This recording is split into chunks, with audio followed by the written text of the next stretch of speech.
Ayo, segera download Quran Tadabbur, tafsir dalam genggaman Anda. Bismillahirrahmanirrahim. Assalamualaikum warahmatullahi wabarakatuh. Alhamdulillahi ala ihsani wa syukru lahu ala taufiqihi wa amtinani. Wa asyhadu an la ilaha illallah wahdahu la syarika lahu ta'ziman li sya'ni. Wa asyhadu anna Muhammadan abduhu wa rasuluhu da'ila ridwani. Allahumma salli alaihi wa ala alihi wa ashabihi wa ikhwani.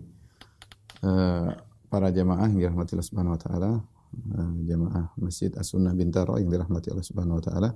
Kita melanjutkan pembahasan kita tentang Al-Firaq Al-Islamiyah, dan pada pertemuan sekarang kita akan bahas tentang firqah Syiah Ar-Rafidhah, Syiah Ar-Rafidhah ya. Apa urgensinya kita mempelajari firqah ini ya? Ada beberapa hal yang membuat kita penting untuk mempelajari firqah ini. Yang pertama, sebagian ulama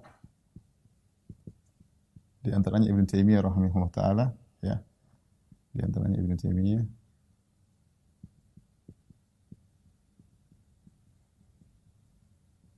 menganggap atau memasukkan Rafidhah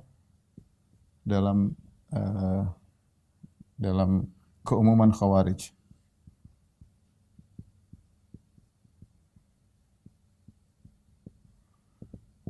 Dan ini sisinya cukup kuat dari sisi kenapa? Karena mengumpulkan dua sifat khusus Khawarij,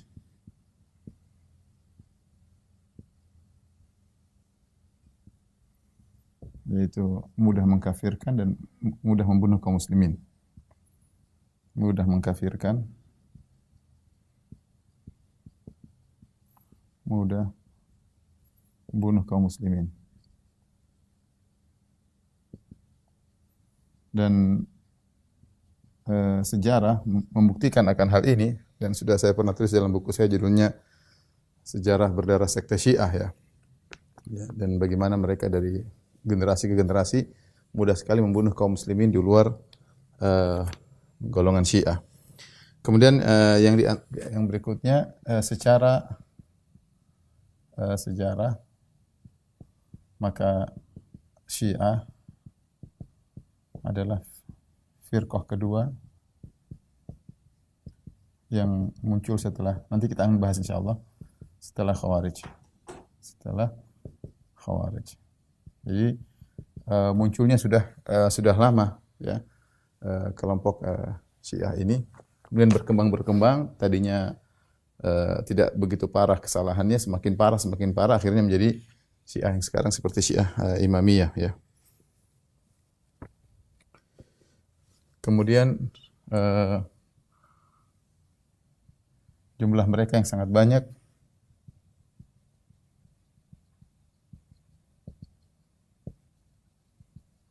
bahkan memiliki negara ya, atau pemerintahan yang benar-benar memperjuangkan paham Rafidhah, pemahaman Syiah. Oleh karenanya hampir rata-rata safir atau duta besar Iran ya, ini contohnya Iran, jelas kita sama-sama tahu ya. Rata-rata duta besar Iran adalah dai ya, rata-rata duta besar Iran adalah dai. Kalau kita tahu negara-negara lain duta besarnya bukan dai, kalau Iran rata-rata duta besarnya adalah dai. Kemudian di antaranya yang membuat kita perlu mempelajari mereka, banyaknya pemudi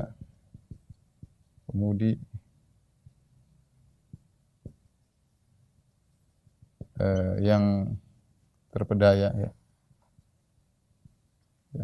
Karena Syiah memberi kemudahan,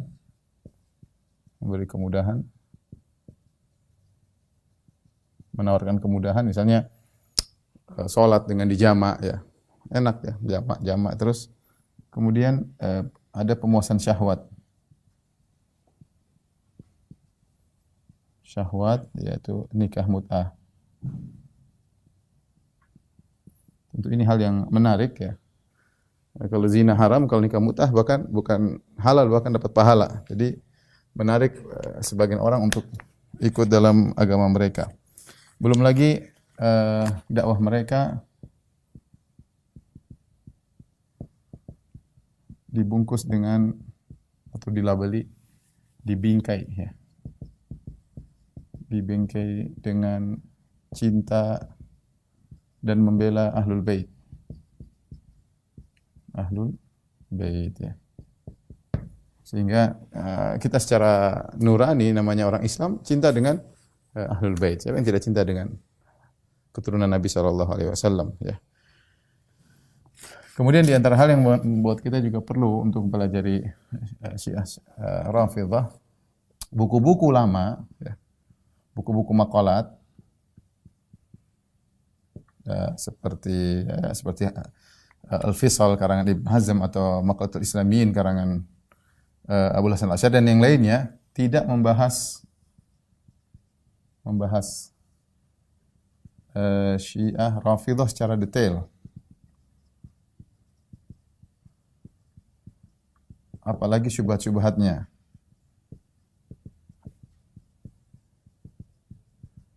Karena bisa demikian timbul pertanyaan, kenapa? Ya. Kenapa? Karena Syiah berkembang, dan buku-buku utama mereka, buku-buku induk mereka belum muncul di zaman dulu, baru muncul belakangan ya. Di zaman dulu. Sehingga para ulama tidak melihat langsung buku-buku Syiah seperti buku Al-Kafil Kulaini belakangan baru muncul. Usul Kafil Kulaini, Biharul Anwar Al-Majlisi dan banyak buku-buku ya misalnya Istibsar, kemudian Tahdhib Lit-Tusi ya, itu baru muncul belakangan. Dahulu tidak ada. Man la yadhurul faqih karangan Al-Qummi itu baru muncul belakangan. Sehingga mereka hanya mendengar nukilan-nukilan ya, sampai di antara mereka ada yang salah memahami atau mereka sedang berbicara tentang Syiah Imamiyah di zaman dulu. Contoh apa namanya atau bukti kurangnya literatur Syiah di zaman, tidak adanya literatur Syiah di zaman itu.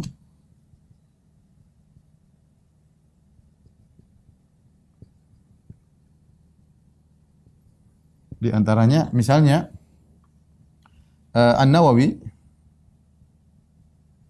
dalam Al-Minhaj beliau berkata Al-Imamiyah, Syiah Al-Imamiyah tidak mengkafirkan sahabat. Ya, hanya berpendapat, hanya menyatakan Ali radhiyallahu anhu lebih utama daripada Syaikhain itu Abu Bakar dan Umar radhiyallahu taala anhum. Tentu ini kesalahan fatal dari Imam Nawawi rahimahullah taala. Namun kita kasih uzur, Imam Nawawi mungkin imamiyah yang dia dapati sedang bertaqiyah. Padahal ini jelas kalau imamiyah pasti mengkafirkan para sahabat. Tapi ini contoh, padahal Imam Nawawi ya, mungkin abad ke-7 ya. Jadi beliau bisa sampai salah tentang hal ini. Karena saya katakan bisa jadi beliau dapati imamiyah yang sedang bertaqiyah atau tadi dia tidak mendapatkan buku-buku. Demikian juga yang bahkan yang lebih jelas lagi Ibnu Taimiyah yang punya buku khusus Minhajus Sunnah Nabawiyah membantah Ibnu Tahir dalam dicetak 9 jilid ya. Beliau mengatakan telah sampai kepadaku kabar dari orang yang thiqah bahwasanya orang-orang Syiah merasa kalau mereka pergi ke kuburan seperti berhaji. Jadi Ibnu Taimiyah ini benar, ini Ibnu Taimiyah tidak salah, tapi Ibnu Taimiyah tidak baca buku mereka. Dia hanya mengatakan telah mengabarkan kepadaku orang yang thiqah. Padahal masalah kalau pergi ke kuburan Husain nilainya seperti 20 kali haji dalam buku-buku mereka banyak. Kalau sekarang, tapi di zaman Ibnu Taimiyah buku tersebut tidak ada. Ibnu Taimiyah tidak baca langsung sehingga dia berkata, Ibnu Taimiyah mengatakan telah mengabarkan kepadaku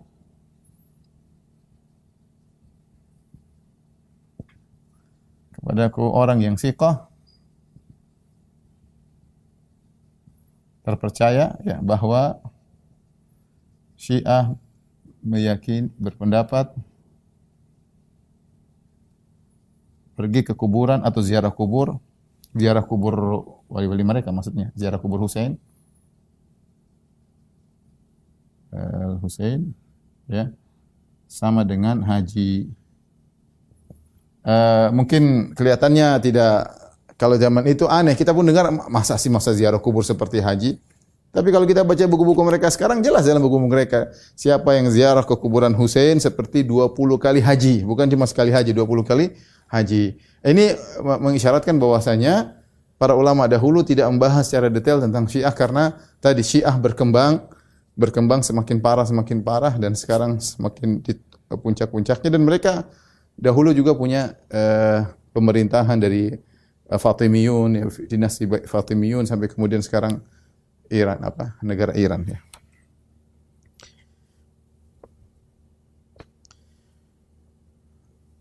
Oleh karenanya kalau kita dapati mereka membagi, orang-orang lama dulu membagi Syiah ya, yang al-ghulu ya, Syiah yang ghulu, yang kemudian ada ya di antaranya mereka bilang Syiah yang ghulu adalah mengkafirkan para sahabat.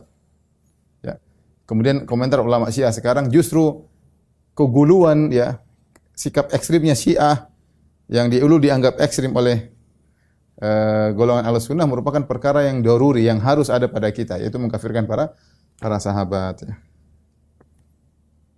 Kemudian di antara hal yang paling penting juga yang buat kita harus belajar Syiah ya.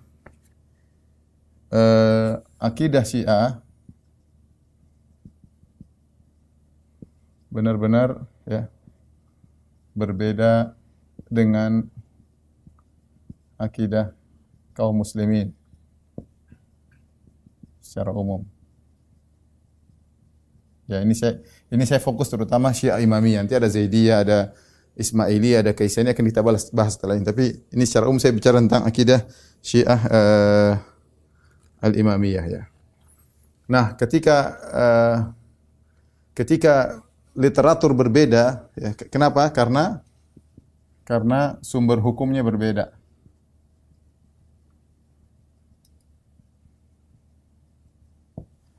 Kalau kaum muslimin sumber hukumnya apa? Al-Quran. Sumber hukumnya adalah Al-Quran. Kemudian hadis-hadis Nabi. Kemudian ijma' dan qiyas. Ya. Tapi kalau Syiah, Imamiyah, Syiah, Rafidhah, sumber hukumnya adalah Al-Quran. Itu pun tafsirnya sendiri, beda dengan tafsiran kita. Itu pun kalau dianggap tidak didistorsi, tidak lengkap, karena banyak di antara mereka meyakini Al-Quran bermasalah ya. Nanti akan kita bahas, ada pembahasan khusus. Kemudian hadis-hadis Nabi, ini pun yang mereka pilih. Yang paling penting adalah perkataan para imam. Perkataan para imam. Yang perkataan para imam ini kedudukannya seperti hadis. Ya. Ini kedudukannya sama seperti hadis. Seperti hadis Nabi. Kenapa? Karena mereka meyakini para imam maksum. Para imam maksum, tidak mungkin para imam salah.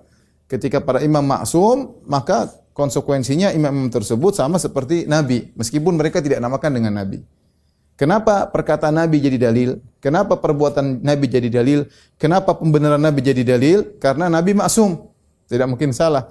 Sehingga perkataan, perbuatannya, pembenarannya semua jadi hujjah. Nah, ketika imam-imam yang 12 diyakini maksum oleh mereka, ya, imam 12 maksudnya dari Ali bin Abi Thalib, kemudian Hasan, kemudian Husain, kemudian Ali bin Husain, kemudian Muhammad bin Ali, Muhammad Al-Baqir, kemudian Ja'far As-Sadiq, kemudian Musa Al-Kazim, kemudian Ali Ridha, Muhammad Al-Jawad, kemudian Ali Al-Hadi, kemudian Hasan, kemudian Muhammad bin Hasan Al-Askar. Semuanya maksum. Ketika imam tersebut maksum, berarti perkataannya juga dalil, perbuatannya dalil, pembenaran juga dalil. Sehingga kedudukannya sama seperti hadis-hadis Nabi. Inilah yang buat kita tidak mungkin bersatu antara Syiah dan Islam, tidak mungkin gabung, dan sangat sulit kita berdialog dengan mereka. Sangat sulit karena sumber hukum berbeda. Ya, saya pernah diskusi sama waktu itu ada orang terpengaruh Syiah, kemudian saya dipanggil, saya diskusi sama seorang Syiah ya. Saya bilang kita nggak mungkin sama. Ya. Dia tidak bisa mengingkari. Anda punya sumber hukum yang tidak sama, yang tidak ada pada kita. Sumber hadis-hadis imam. Bayangkan ya, gampangannya. Biharul Anwar, karya Al-Majlisi, mencakup hadis-hadis imam, entah berapa puluh ribu hadis imam. Bukunya saja 110 jilid. Bukunya 110 jilid. Sahih Bukhari paling 4. Ini 110 jilid. Bayangkan. Entah perkataan imam banyak banget situ yang kita tidak tahu hukum itu punya hukum sendiri. Karena setiap perkataan imam seperti hadis. Maka ini menjelaskan kita nggak mungkin bisa kompromi. Kalau kita berdialog sama orang Khawarij banyak yang sadar, mudah mereka sadar. Kenapa? Karena sumber hukumnya sama orang Khawarij. Al-Quran, hadis. Hanya saja mereka salah paham tentang Al-Quran, hadis, tidak ngerti. Tinggal ada orang yang cerdas yang bisa menjelaskan sisi pendalilan atau makna dari kandungan ayat dan hadis, maka orang Khawarij bisa sadar ya. Yang punya pemikiran takfir, yang ngebom sana sini ya. Sebagaimana terjadi banyak di Arab Saudi, banyak di antara mereka sadar setelah diadakan diskusi dan dialog. Anak-anak muda yang hanya memahami sepenggal ayat, sepenggal hadis, akhirnya membunuh secara babi buta ya. Tapi kalau Syiah repot, gimana cara kita berdialog? Karena sumber hukumnya berbeda. Oleh karenanya, Al-Qummi punya buku judulnya Al-I'tiqadat. Al-Qummi disebut dengan Dinul Imamiyah. Buku tersebut dikenal dengan judulnya dengan Dinul Imamiyah ya. Ya. Jadi I'tiqadat buku Ibni Babawayh, buku tersebut dikenal dengan Dinul Imamiyah. Ada bukunya Syiah judulnya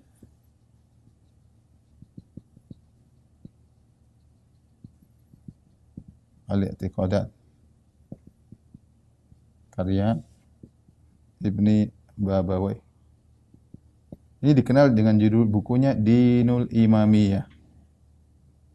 Agama Imamiyah. Ya, agama sendiri memang. Jadi seperti suatu agama sendiri yang harus kita pelajari dalam rangka mendakwahi mereka, semoga mereka dapat hidayah. Taib. Dari sini makanya tadi kita kita ambil kesimpulan terakhir ya, tidak mungkin mendekatkan, dalam bahasa Arab takrib, apalagi menggabungkan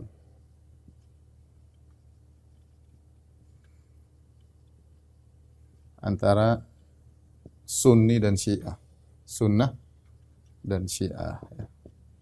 Dulu ada guru saya bilang, As-Sunnah wa Syiah la yajtami'an bainahuma barzakhun la yabghiyan.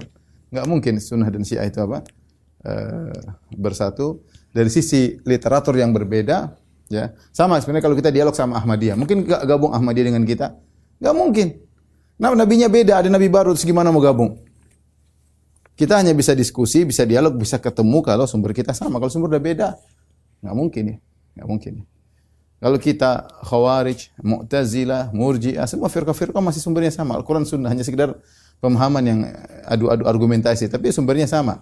Tapi kalau dia bicara tentang Ahmadiyah misalnya atau Syiah Rafidhah, maka sulit untuk mau mentakrib, mendekatkan, apalagi menggabungkan. Oleh karenanya dulu sempat gempar, sempat heboh dai-dai yang menyuruh kepada takrib, pendekatan antara Sunnah dan Syiah, dan semuanya gagal, enggak bisa.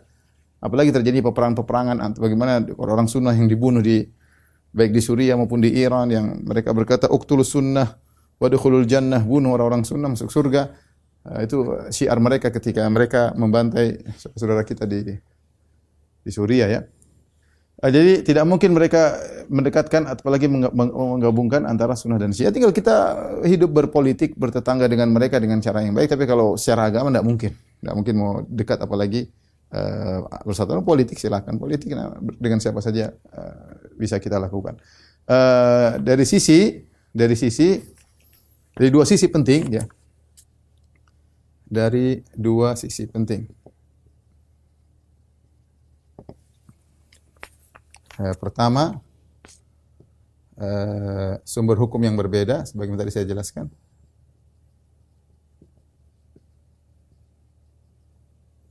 Yang kedua, agama Imamiyah, Syiah Imamiyah bertolak belakang kontradiksi dengan Ahlus Sunnah, dengan Islam lah gampangannya. Kenapa bisa kontradiktif? Karena Imamiyah meyakini yang berhak jadi imam adalah seluruhnya kerabat Nabi, Ahlul Bait. Sehingga mereka mengatakan kekhilafahan Abu Bakar tidak boleh sah, kekhilafahan Umar tidak boleh sah, kekhilafahan Utsman tidak boleh sah. Karena kalau mereka bilang khilafah Abu Bakar, Umar dan Utsman sah, maka buyar agama Imamiyah mereka. Maksudnya agama Imamiyah itu mereka meyakini agama di antara rukun iman mereka meyakini tentang keimaman 12 tersebut. Yang dimulai dengan imam pertama setelah wafatnya Nabi adalah Ali bin Abi Thalib, mendapatkan wasiat dan Nabi menaskan bahwasanya kalau saya meninggal yang jadi imam adalah Ali bin Abi Thalib. Berlanjut kepada Hasan, kemudian Husain dan seterusnya. Oleh karenanya, kekhilafahan Abu Bakar tidak boleh sah, kekhilafahan Umar tidak boleh sah, kekhilafahan Utsman tidak boleh sah. Karena kalau sah agama Imamiyah mereka buyar. Ya, dan bukan hanya tidak boleh sah, ini orang sahabatnya harus kafir karena mereka tidak membaiat Ali, ya. Karena mereka justru membaiat Abu Bakar yang merampas kekhilafahan dari Ali bin Abi Thalib radhiyallahu anhu ajma'in, dan inilah khurafatnya orang-orang Syiah. Sehingga tidak mungkin menggabungkan sunnah dengan Syiah karena sunnah agama Islam dibangun di atas pemuliaan terhadap para sahabat yang menukilkan kepada kita Al-Quran dan sunnah Nabi sallallahu alaihi wasallam. Agama Syiah dibangun di atas pengkafiran sahabat. Gimana mau gabung? Kita memuliakan, mereka menjatuhkan. Kalau mereka angkat sahabat, agama mereka buyar. Sahabat harus dikafir. Makanya di antara ibadah mereka maki-maki sahabat. Itu ibadah mereka. Mereka yata'abbaduna Allah bisabbis sahabat. Mereka beribadah kepada Allah dengan mencaci maki para sahabat. Kita sebaliknya. Kita beribadah kepada Allah dengan mendoakan para sahabat. Ya. Ya. Walladzina ja'u min ba'dim yaquluna rabbana ighfir lana wa li ikhwanil ladzina sabaquna bil iman wa la taj'al fi qulubina ghillan lil ladzina amanu rabbana innaka ra'ufur rahim. Tapi ini di antara hal-hal yang mungkin menggambarkan urgensi kita belajar tentang Syiah. Setelah ini kita akan bahas tentang literatur Syiah dan juga sejarah Syiah. Tolong dihapus. Baik, ikhwan dan akhwat yang dirahmati Allah Subhanahu wa taala. Sekarang kita akan bahas tentang literatur Syiah yang menjadikan kita berbeda dengan mereka, ya. Ada dua model. Pertama, kutubut tafsir, kitab-kitab tafsir. Yang kedua, kitab-kitab hadis.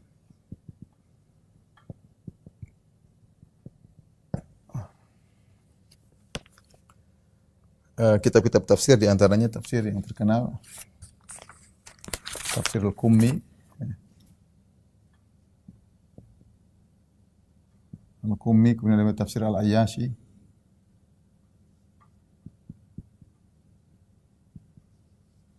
namanya tafsir Safi Al-Kashani. Di antara juga tafsir As-Safi Al-Kashani dan yang lainnya. Tapi adapun kutubul hadis maka ada dibagi dua.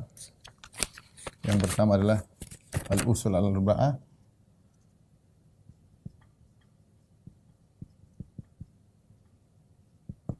empat buku usul, buku pokok. Kemudian Al-Arba'ah Al-Mudhafah, ya, empat buku tambahan.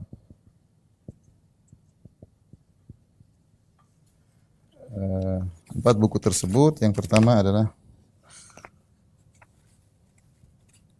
Usulul Kafi. Usul Kafi ini karangan Al-Kulaini. Kemudian yang kedua adalah At-Tahdzib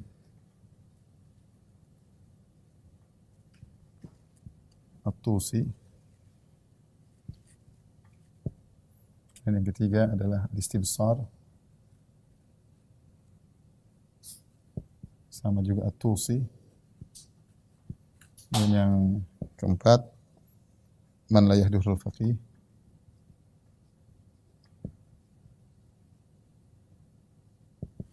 Ini karangannya Al-Qummi.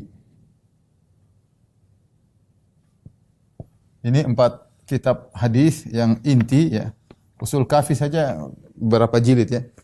Ada berapa? 4 atau 5 saya lupa, ya. Banyak, ya. Kemudian 4 buku tambahan, di antaranya yang pertama Biharul Anwar Al-Majlisi.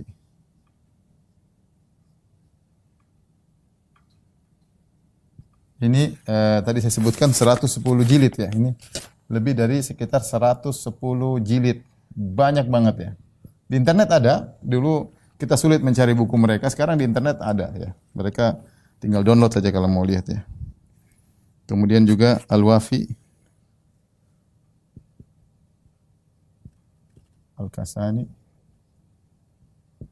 Kemudian ketiga adalah Al-Wasail, Al-Hur, Al-Amili. Kemudian 4 Mustadrakul Wasail adalah At-Tabarsi, An-Nuri At-Tabarsi.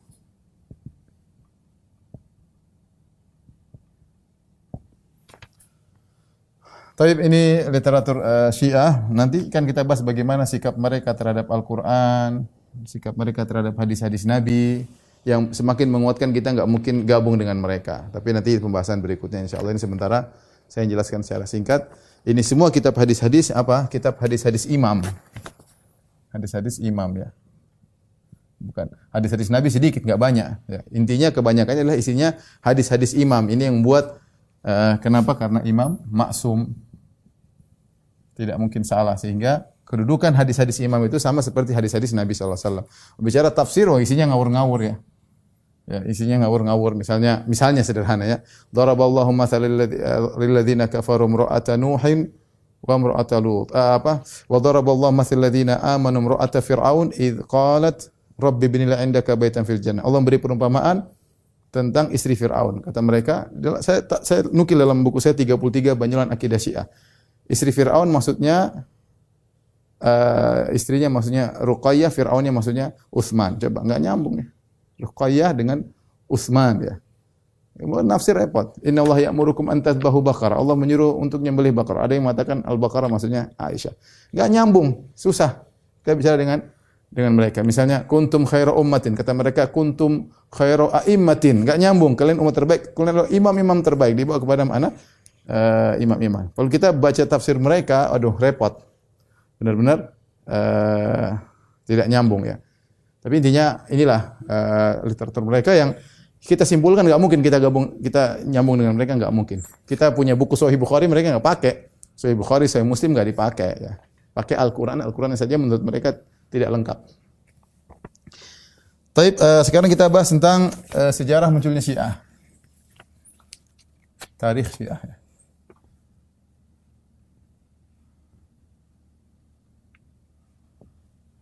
Sejarah munculnya Syiah.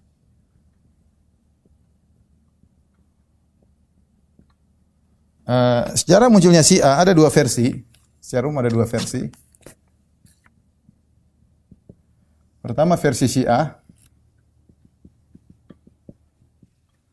kemudian versi selain Syiah ya. Versi selain Syiah. Maksudnya Ahlus Sunnah dalam makna umum, itu Ahlus Sunnah. Kalau makna umumnya adalah lawan Syiah, semua. Mau Mu'tazilah, Syairah, mau Salafiyah, mau apa saja Ahlus Sunnah kalau dibandingkan dengan Syiah ya. Versi selain Syiah. Adapun versi Syiah, mereka mengatakan mereka ingin menyatakan bahwasanya Syiah sudah ada sejak dulu ya.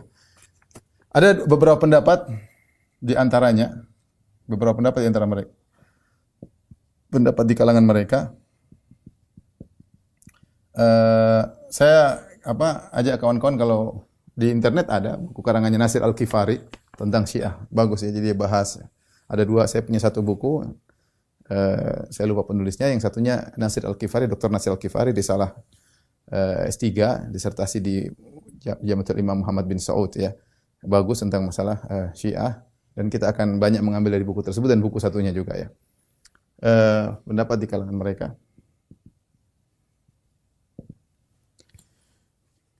Di antaranya ada yang berpendapat bahwasanya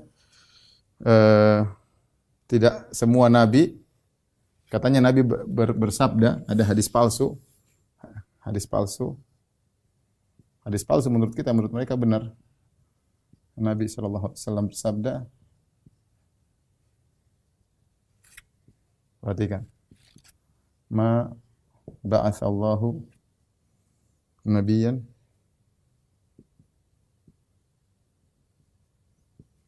illa waqad da'ahu ila wilayatika.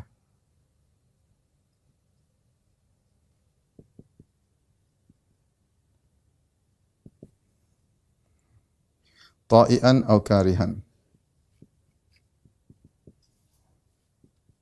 Jadi Nabi pernah bilang sama Ali, wahai Ali, tidaklah seorang nabi pun diutus oleh Allah kecuali Allah menyuruh dia untuk menuju kepada kewalianmu. Ya, disuruh untuk menuju kepada kewalianmu, taat atau benci. Ya, ini pendapat ya. Hadis palsu kata mereka bahwasanya sejarah Syiah ini maksudnya apa? Sejarah Syiah sudah ada sejak zaman Nabi Adam. Ya. Maksudnya Syiah itu sudah disebut-sebut sejak zaman Nabi Adam. Buktinya apa? Tidaklah Allah mengutus Nabi kecuali disuruh untuk menyebut tentang kewalian Ali atau keimamahan Ali. Kemudian juga mereka berdalil dengan firman Allah Subhanahu wa taala, walaqad ahdina ila adama min qabl fanasiya. Ya. Allah berfirman, walaqad ahdina ila adama min qablu fanasiya wa lam najid lahu azma. Kami telah mengambil janji kepada Adam sebelumnya, ya. Fanasiya, Adam lupa. Adam lupa. Lupa apa? Lupa menyampaikan bahwasanya Ali adalah imam. Jadi ini omong kosong, ini perkataan mereka. Jadi semua nabi, mau Nabi Adam, Nabi Nuh, Nabi Musa, Nabi Harun, Nabi Sulaiman semua ngomongin tentang keimamahan Ali. Ini khurafatnya orang Syiah. Tapi mereka ingin menggambarkan bahwasanya kewalian Ali atau keimaman Ali sudah ada dari awal sejak Nabi Adam, hanya saja Nabi Adam lupa. Bahkan mereka mengatakan juga, kata mereka bahwasanya setiap sahifah, setiap kitab suci dan sahifah para nabi, sahifah Ibrahim dan yang lainnya para nabi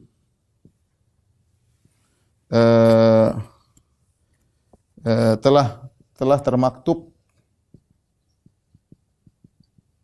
tentang keimaman Ali. Tentang keimaman Ali bin Abi Thalib radhiyallahu taala. Ini jelas ngawur. Ini pendapat pertama di kalangan orang Syiah. Pendapat kedua, ini pendapat pertama. Pendapat kedua di kalangan orang Syiah, kata mereka, ini mungkin bagi mereka tidak masuk akal, yang terlalu mengada-ngada. Kata mereka yang logis, lebih logis. Ini lebih logis, meskipun juga ngawur. Bahwasanya Syiah sudah terbentuk sejak zaman Nabi sallallahu alaihi wasallam. Bagaimana maksudnya? Maksudnya Nabi telah mengkhususkan. Jadi Syiah itu apa bahasa Arab? Syiah itu maknanya banyak. Di antaranya ada maknanya bisa kelompok Syiaan, tapi di antara maksud mereka Syiah maksudnya golongan. Wa inna min syi'atihi la Ibrahim, di antara contohnya mereka menafsirkan ayat tentang bahwasanya para nabi adalah penolong Ali, kata mereka wa inna min syi'atihi la Ibrahim. Padahal maksudnya di antara yang mengikuti Nabi Nuh adalah Ibrahim. Kata mereka di antara yang mengikuti Ali adalah Ibrahim. Enggak nyambung. Ayat mereka bawakan semua kepada keimaman Ali. Jadi mereka mengatakan pendapat kedua lebih logis sedikit. Syiah sudah terbentuk di zaman Nabi, yaitu Nabi telah menentukan syiat Ali. Syiat maksudnya penolong, para penolong Ali. Siapa mereka itu? Ali bin Abi Thalib. Ada sebagian sahabat, maksudnya adalah siapa? Al-Miqdad bin Al-Aswad. Kemudian Ammar bin Yasir. Kemudian Abu Dzar Al-Ghifari. Nah, inilah sahabat-sahabat, ya. Salman Al-Farisi. 4 orang. 1, 2, 3, 4. Inilah sahabat-sahabat yang sudah Nabi tentukan kamu menjadi syiatnya Ali. Jadi sudah dibentuk sejak zaman Nabi sallallahu alaihi wasallam. Ini bantahan kepada ini gampang sekali. Ini bantahan katanya setiap nabi sebenarnya sudah ada sebut tentang keimaman Ali. Mana kitab suci Taurat, Injil bicara tentang keimaman Ali. Terlalu gulu berlebihan kepada Ali. Enggak ada. Ali radhiyallahu anhu orang yang sangat mulia dijamin masuk surga, tapi tidak ada Nabi Adam disuruh Nabi Adam lupa. Ini tafsir ngawur ya. Jadi di sini antum bisa tahu bagaimana yang bukan masalah ayatnya tapi tafsirnya ngawurnya yang repotnya. Tapi pendapat yang kedua juga tidak logis. Kenapa tidak meskipun lebih logis dari pertama tapi juga tidak logis. Kenapa tidak logis? Jawabannya syiat ini ya, bantahan kelompok ini tidak ada wujudnya di zaman Abu Bakar, Umar, Utsman, bahkan di zaman Ali. Kalau mereka bilang muncul di zaman Ali, sekarang apakah di zaman Abu Bakar kelompok muncul, ada bahasa kita gengnya Mikdad, Ammar, Abu Dzar Al-Ghifari sama Al-Faisi, ini geng syiatnya Ali, enggak ada di zaman para sahabat, enggak ada. Jadi hanya khurafat mereka. Bantahan yang kedua, taruhlah geng tersebut ada. Taruhlah ini bahasa kasarnya ya, geng tersebut ada. Maka apa sih keyakinan geng tersebut? Jangan geng lah, kelompok tersebut terhadap Abu Bakar dan Umar. Tanyakan. Ya, taruhlah Mikdad radhiyallahu anhu, Ammar bin Yasir radhiyallahu anhuma, Abu Dzar Al-Ghifari radhiyallahu anhu, Salman Al-Farisi benar-benar adalah geng pembela Ali. Nah, keyakinan mereka terhadap Abu Bakar, Umar apa coba? Apakah sama seperti kalian sekarang mengkafir kafirin Abu Bakar dan Umar? Jawabannya tidak. Jadi ini hanyalah khurafat mereka ya. Ini tidak benar. Syiah bukan muncul sejak zaman Nabi Adam dan Syiah juga tidak terbentuk di zaman Nabi, di zaman Abu Bakar tidak ada. Terus kapan Syiah muncul? Menurut versi Ahlu Sunnah maka ada beberapa pendapat ya. Namun yang kuat bahwasanya ya, ada yang mengatakan semenjak perang Jamal, kemudian perang Siffin, maka situlah mulai terbentuk syiatnya Ali. Ya, syiatnya Ali. Kemudian ada yang mengatakan setelah Maqtal Husain, setelah terbunuhnya Husain radhiyallahu taala anhu, mulai muncullah syiahnya Ali ya. Tapi yang benar Allah alam bisawab, benih-benih Syiah muncul ya. Benih-benih Syiah muncul dari seorang tokoh yang bernama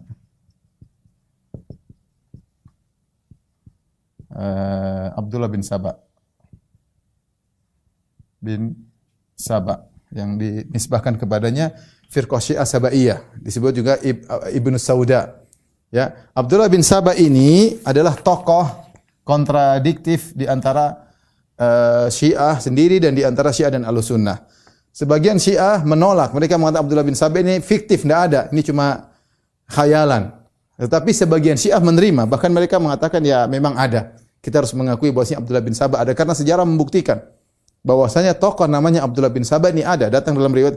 Di antara yang nulis misalnya Syekh Sulaiman Al-Audah, bukan Salman, Sulaiman Al-Audah punya buku tentang hakikat Abdullah bin Saba dan dia menjelaskan dengan dalil yang qat'i bahwasanya Abdullah bin Saba ini adalah tokoh bukan fiktif, dia ada. Siapa Abdullah bin Saba ini?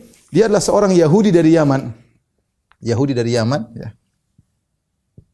Yahudi dari Yaman masuk Islam. Sehingga kemudian dia melakukan kerusakan ya.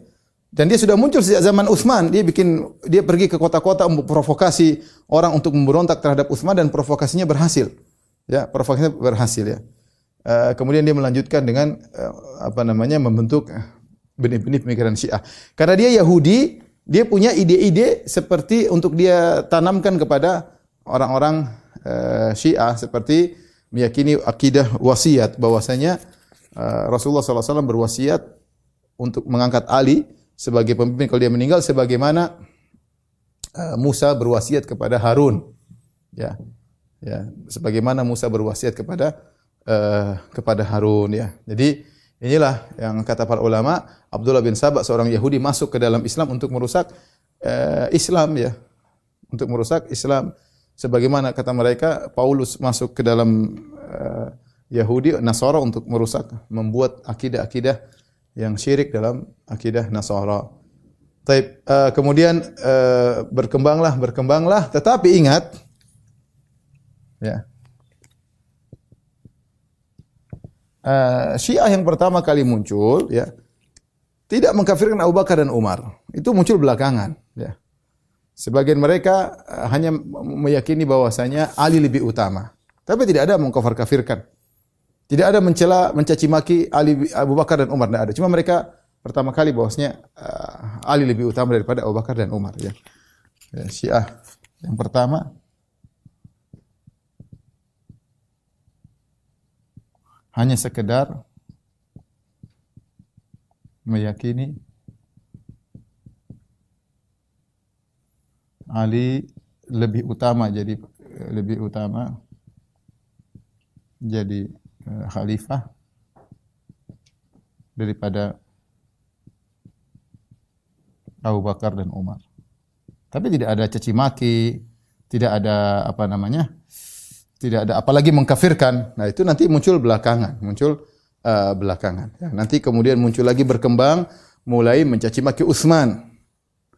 Mulai berkembang, akhirnya mencaci maki Abu Bakar dan Umar. Ya. Dan benih-benih ghulu berlebih-lebihan kepada Ali sudah ada dalam sanad yang hasan sebagaimana disebut oleh Ibnu Hajar rahimahullah, di zaman Ali bin Abi Thalib ada sekelompok orang yang menganggap Ali sebagai Tuhan. Ada nilai-nilai Tuhan dalam diri Ali sehingga Ali membakar mereka. Dan mereka ketika dibakar mereka semakin yakin Ali adalah Tuhan karena tidak ada yang menyiksa dengan api kecuali Tuhan. Ya.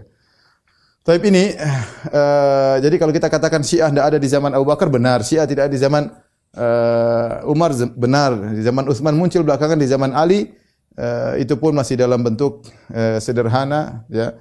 Kemudian berkembang semakin parah dan akhirnya muncul Syiah model sekarang yang mengkafir-kafirkan para sahabat, yang meragukan keautentikan Al-Qur'an dan lain-lain.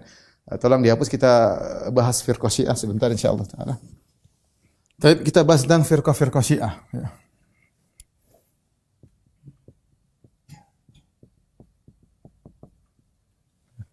Firqah Syiah ya. Sejarah ya tentunya. Sejarahnya.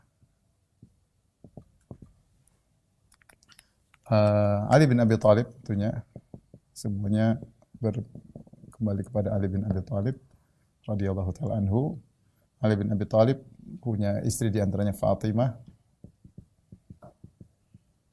Kemudian setelah Fatimah meninggal, dia menikah dengan beberapa wanita, di antaranya adalah Khawlah binti Ja'far. Khawlah binti Ja'far Al-Hanafiyah. Dari Banu Hanifah, di Najd ya. Dari Fatimah kemudian punya beberapa anak ya. Ada namanya Al-Hasan, Al-Husain ya. Al-Hasan kemudian Al-Husain. Kemudian ada Al-Muhsin atau Al-Muhassin ya. Al-Muhsin. Kemudian ada namanya Ummu Kulthum ya.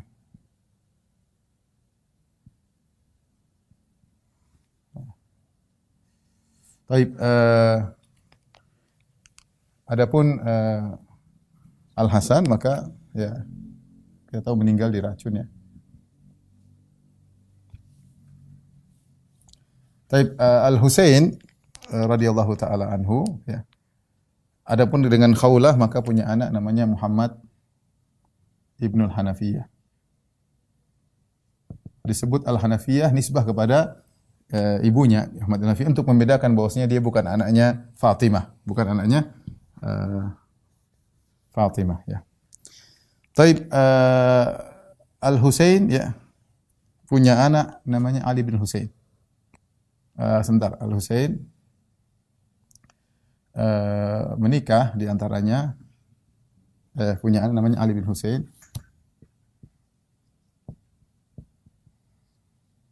Kemudian Ali bin Husain menikah di antaranya dengan Fatimah bintul Hasan kalau tidak salah. Saya catat sebentar. Iya, Fatimah binti Hasan. Fatimah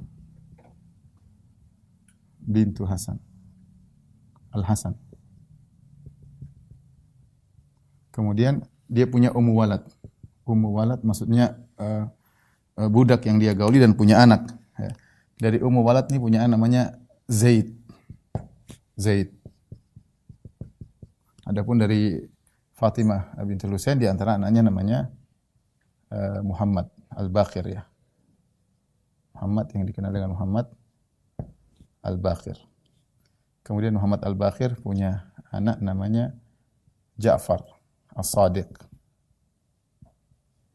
Ja'far As-Sadiq punya anak ya. Dua di antaranya Musa sama Ismail. Ismail punya anak namanya Muhammad. Ismail ini yang lebih tua, lebih tua. Hanya saja dia meninggal. Dia meninggal. Di sini kemudian muncullah firqah namanya Ismailiyah. Ismailiyah karena menurut mereka keimaman harus berlanjut kepada yang lebih tua, sehingga mereka tidak menerima keimaman Musa. Dilanjutkan Musa Al-Kazim, kemudian punya anak namanya Ali Ridha, kemudian dari Ali kemudian Muhammad Al-Jawad, kemudian Ali Al-Hadi, kemudian Al-Hasan, kemudian Muhammad bin Hasan. Muhammad bin Al-Hasan Al-Askar, Al-Mahdi, inilah Al-Mahdi Al-Muntazar. Tapi kita kasih angka, mereka memiliki 12 imam, 1, kemudian 2, 3, 4, 5, 6, 7, 8, 9, 10, 11, ini 12. Nah, dari sini muncul firqah Ismailiyah. Firqah Ismailiyah. Di sini muncul firqah namanya Zaidiyah, ya. Firqah Zaidiyah. Dari sini muncul namanya firqah Al-Kaisaniyah. Al-Kaisaniyah. Baik, kita jelaskan sedikit. Jadi Zaid adalah jadi Ali bin Husain, anaknya Husain, dia menikah dengan seorang, disebutkan dalam sejarah, wallahu a'lam bishawab, dia menikah dengan putri Yazdajir dari Persia. Dia menikah dengan seorang wanita dari Persia, kemudian anaknya sebentar. Bukan Ali bin Hasan. Pokoknya ada di antara mereka Al-Husain menikah dengan seorang putri dari Persia, maka anaknya Ali bin Husain. Al-Husain disebutkan dia menikah dengan wanita Persia. Bahkan wanita Persia adalah putri raja Yazdajir. Wallahu a'lam akan berita ini, sehingga orang-orang Iran yang mereka adalah notabene-nya Persia perhatian dengan darah Persia. Jadi mereka meyakini Ali bin Husain darah Persia yang kemudian berlanjut sampai imam mereka ya. Karena mereka tidak mengambil dari keturunan Hasan ya untuk melanjutkan tentang keimamahan. Taib, jadi Ali bin Husain punya anak namanya Zaid. Zaid ini adalah orang yang dia yataradda an Abi Bakar wa Umar. Jadi dia mendoakan, dibilang Abu Bakar radhiyallahu anhu, Umar radhiyallahu anhu. Kemudian muncullah namanya firqah Zaidiyah. Firqah ini dulu banyak di Yaman. Saya sempat ngobrol dengan sebagian mereka, dan mereka yang paling dekat dengan ahlu sunnah dari secara fikih, dari secara akidah ya. Cuma waktu mereka ngobrol, memang kalau sudah bicara Muawiyah mereka agak berbeda. Tapi kalau misalnya Aisyah ibunda mereka radhiyallahu anha, kata mereka kalau Muawiyah enggak dulu. Apakah mereka terpengaruh dengan Rafidhah atau tidak ya?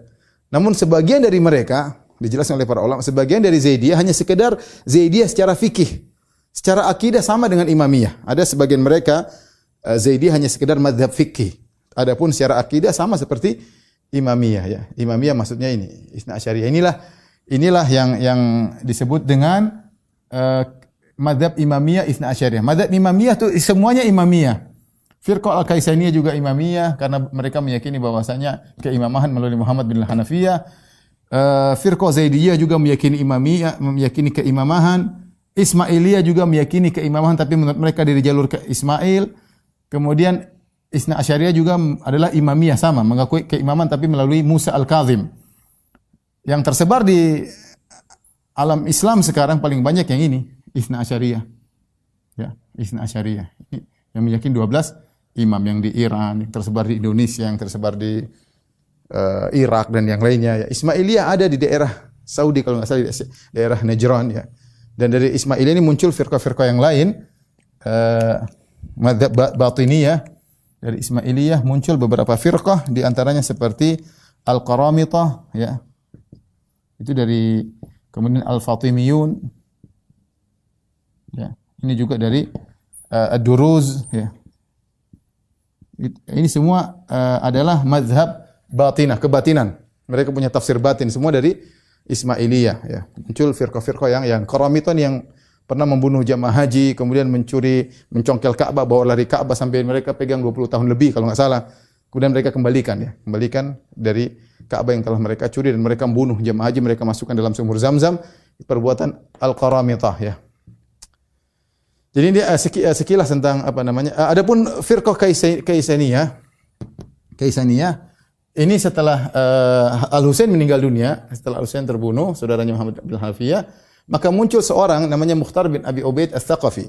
Mukhtar bin Abi Ubaid Ats-Tsaqafi kemudian mengaku dia adalah dai dari Muhammad bin Hanafiyah, mengajak untuk menangkapi pembunuh Husain. Ditangkap, dari kebetulan dia punya kekuasaan, dia ditangkap satu persatu, ditangkap sama Mukhtar bin Abi Ubaid Ats-Tsaqafi, tetapi Muhammad bin Hanafiyah tidak setuju karena mereka terlalu berlebihan terhadap Muhammad bin Hanafiyah. Disebut dengan firqah Al-Kaisaniyah karena disebutkan dia ditemani oleh Mukhtar Ats-Tsaqafi, ditemani oleh seorang maula Muhammad bin Hanafiyah namanya Kaisan, sehingga disebut firqah Al-Kaisaniyah.